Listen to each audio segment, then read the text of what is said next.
Okay. So,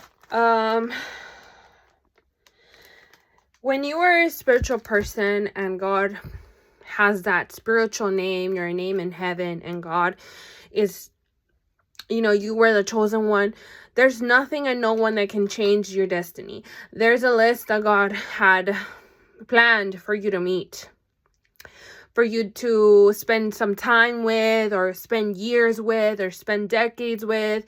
And I feel like my love is being called to come and come.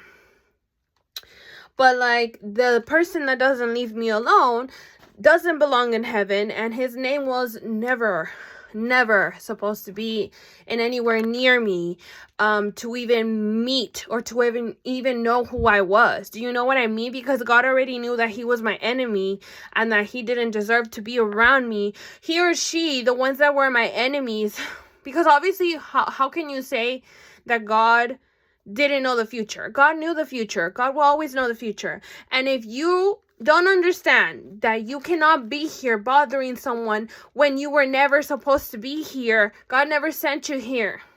God did not send you here. God does not like ugly. So if you were never on that list, you need to understand to leave. You need to understand to leave that person alone. Because I'm getting told by God that he will erase all of your ancestors and your bloodline from any existence in hell or in heaven to never freaking exist again.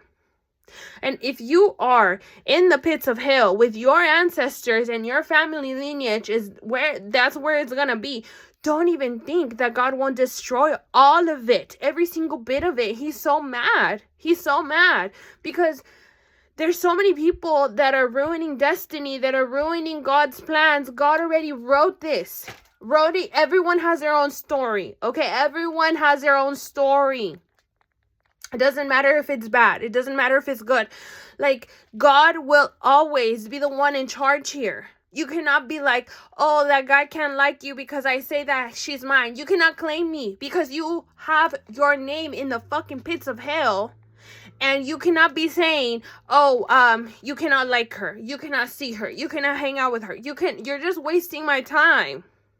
I've already seen myself married more than one time. I've seen my wedding. I've seen my life. I've seen me getting engaged and me getting married, having a husband more than freaking 3 times. So the part of you being in that picture will never come true, even though you do the most of the most. And I'm not sorry because I can't give you what you want when you were never meant to be in any way in my life. And I don't need to support you. I don't need to even like you. I don't need to sustain any bits of disrespect from you. So the part of you not existing in my life exists. It's in God's hands. God has my life.